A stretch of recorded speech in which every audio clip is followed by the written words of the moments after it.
LFO member Brian Brizz Gillis, dead at 47. Brian Brizz Gillis, one of the original founders of LFO, died March 29, his fellow band member Brad Fischetti said in an Instagram post. He was 47. LFO is mourning the death of one of its last surviving members. Brian Brizz Gillis, who co-founded the band along with Brad Fischetti and the late Rich Cronin, died on March 29 at age 47, Fischetti confirmed in a recent Instagram post. Every story is made up of chapters. Some develop naturally, some you have to cut up in your mind. The first two chapters of the LFO story lost the main character yesterday, Fischetti wrote March 30. I don't have details, and it wouldn't be my place to share them if I did. I'm really struggling to process this tragic loss. His cause of death has not been shared. LFO, short for Light Funky Ones, was formed in 1995 in Massachusetts and went on to release Summer Girls and Girl on TV, hit songs, though Gillis left the band in 1998 in pursuit of a solo career. He was replaced by Devin Lima, who died in November 2018 at age 41 after a battle with adrenal cancer. 8 years earlier, Cronin passed away at 36-year-old after battling leukemia. I've said it before and I'll continue to say it. The LFO story is a tragedy, Fischetti continued in his Instagram post. If you know what I've been doing, you know I'm trying to bring light into the darkness, trying to find redemption in pain and suffering, trying to honor the legacy. Fischetti noted that without Gillis's hard work and dedication in the early days of LFO, the band fans came to know and hopefully love would not have existed. My relationship with Brian was complex, he added. It contained moments of great tribulation and also of great joy.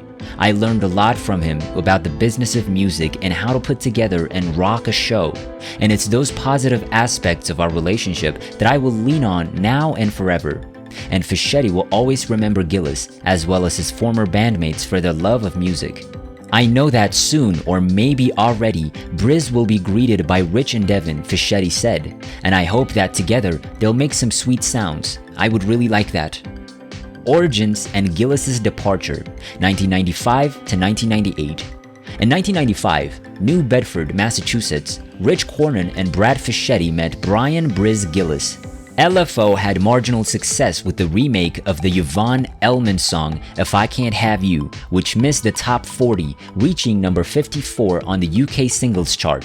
In 1997, they released a cover of the 1990 New Kids on the Block hit Step by Step as a single. In 1999, Gillis was frustrated with the lack of progress that the group had made, so he left to pursue a solo career, which led him to multiple college tours and a job in the music industry with a radio promotion position in Florida with BMG. Lima's arrival. After Gillis left, Fischetti and Cronin still wanted to continue to pursue their dreams of making it big, so they headed back to the United States and had an open audition. Devin Lima, an employee of a hardware store at the time, was chosen in place of Gillis. Lima decided the group should go by the initials LFO rather than Light Funky Ones. In the UK, however, they were unable to use the abbreviated name of LFO due to an IDM act on the Warp Records label, who'd been using the name since 1988. Still signed with Transcontinental and now with Arista Records, LFO recorded some new material with Dow Bryan, Brad Young, and Danny Wood of New Kids on the Block at Underground Studio's second location, the basement of a 200-plus-year-old house in Needham, Massachusetts. Wood had been a longtime friend of original member Brian Gillis. Among the songs LFO had recorded in an attempt to make a demo was a track entitled Summer Girls, produced by Dow Bryan and Brad Young of Underground Productions. This song, Summer Girls, made its way to the top 10, eventually reaching the number 3 position on the Billboard Hot 100 and the number 1 position on the Billboard Singles Chart.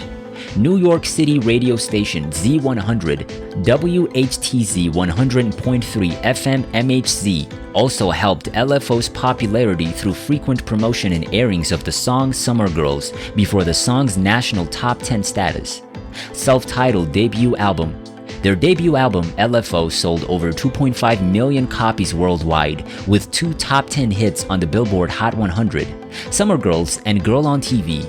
In 1999, Summer Girls was nominated for a Billboard Music Award for Top Selling Single of the Year. The song sold over 1.5 million copies in the US.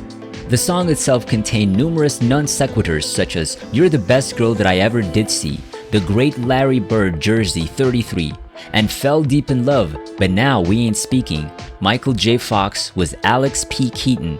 This album featured many vocals from original member Brian. The label loved the original versions of the records. They left all of the vocals from Brian, including his lead on Can't Have You. The group was a part of a show called LFO Live from Orlando, 1999. The year 2000 was a busy year for LFO, featuring tours with over 230 concerts. They also served as an opening act for Britney Spears and co-headlined Nickelodeon's All That Music and More summer tour. They also found success in the UK at the same time when second single, the Dow Bryan and Brad Young co-written Girl on TV entered the UK chart at number 6. In 2000, the band won the Nickelodeon Kids' Choice Award for Favorite Group of the Year. Play Along Toys made dolls of the group in 2001. Life is Good and First Split, 2000 to 2002. They appeared on The Amanda Show as guest stars, singing a song while Amanda danced in the background with the show's signature Dancing Lobsters. At the end, LFO described Amanda as the most beautiful girl in the world. In the summer of 2001, the group released their sophomore and final album, Life is Good, with the release of only 2 singles, Life is Good and Every Other Time, which was the only commercial release from the album. After lackluster record sales of the album and the late 1990s/early 2000s boy band trend nearing its end, LFO parted ways in February 2002. Post-breakup. In an attempt to form a pop group without it being labeled as a boy band, Cornyn founded Bad Mood Mike in 2003. The project failed as it never produced an album and ended after a few months. Cornyn was later in a group called Loose Cannons with Doug Ray. He was also part of the TV show Mission Man Band, which aired on VH1. In March 2005, Cornyn sought treatment for constant headaches and was diagnosed with leukemia. He underwent chemotherapy in Boston, and by January 2006, his leukemia was in remission.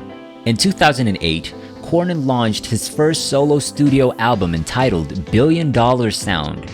Lima released his first solo track back in 2006, it being a cover of the Sly and the Family Stone song If You Want Me to Stay for the tribute album Different Strokes by Different Folks. This led to him performing as part of a tribute to Sly Stone on the 2006 Grammy Awards alongside Steven Tyler and Joe Perry of Aerosmith, Maroon 5, Joss Stone, John Legend, and will.i.am. Lima, along with his new band the Cadbury Diesel, released their debut record, Mozart Pop Art, in July 2008. The release was more rock-oriented with songs such as Hangin' With You and the soulful R&B tune Mi Veta. Cadbury Diesel performed a song entitled Rock Road for the film American Pie Presents Beta House 2007. Lima later performed music under the alias Live from Orlando. In late 2013, Lima formed a group with electronic artists DJ Shaka and AJ as the Mac Pack, releasing 2 singles in 2014, Golden and Out of Control, including a video. The group later changed its name to Rogue Cherry with the addition of Alexandra Foster, which produced a post-mortem album, Harold Lima Rockwell. Brad Fischetti has since become an anti-abortion activist. During a 2012 religious group protest, he was live tweeting from outside an abortion clinic. Included in his tweets were the doctor's name, the apparent quote from a nurse claiming financial motives for the services offered there. In a statement to E! News, Fischetti denied harassing any women outside the clinic, but adamantly stood by his views and said he regrets not speaking out more when LFO was at the height of its fame. He's also the music director for a church. Fischetti and Lima collaborated on a new hip-hop project called The Exiles. They released the 2-song Exiles Xmas EP on December 13, 2009, and revealed that they'd already began recording their debut album, American Genie Volume 1. Reunion and Second Split, 2009 to 2010. On June 3, 2009, LFO posted a blog entitled LFO is Back on their unofficial MySpace page, which announced that they'd reunited and were going on the Malcolm Douglas tribute tour beginning September 23, 2009 with Rookie of the Year, Go Crash Audio, and Kiernan McMullen. A new song titled Summer of My Life was also announced in association with the reunion. However, the reunion was short-lived. On September 28, 2009, LFO announced through their YouTube page, LFO Videos, that they had permanently disbanded. They never had a chance to record a third studio album due to Cornyn's death. The individual members of the band planned to continue making music with their various side projects. Rich Cornyn died at the Brigham and Women's Hospital in Boston, Massachusetts on September 8, 2010 after battling leukemia. He was 36. Reunion, new single and third split, 2017 to 2018. In July 2017, LFO released their first new song after 15 years, titled Perfect 10. It featured then surviving members Lima and Fischetti, with Fischetti telling Entertainment Weekly that we're sincerely thankful and excited to have the opportunity to create new music and tour again. We missed the presence of our late great brother bandmate Rich Cornyn. We will do our best to make him proud, carry on his legacy, and to usher LFO into the future. In October 2017, Devin Lima was diagnosed with stage 4 adrenal cancer and had one kidney removed. The news was confirmed by Fischetti. Lima died of his cancer on November 21, 2018 at the age of 41. O-Town Reunion, Y2K Tour 2019 to 2020. The final living member, Brad Fischetti, began touring with pop group O-Town in a series of dates during the Y2K Tour.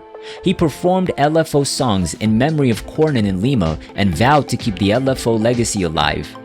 LFO member Brian Gillis' last words before he died. I know that it's easier to look at death than it is to look at pain, because while death is irrevocable and the grief will lessen in time, pain is too often merely relentless and irreversible.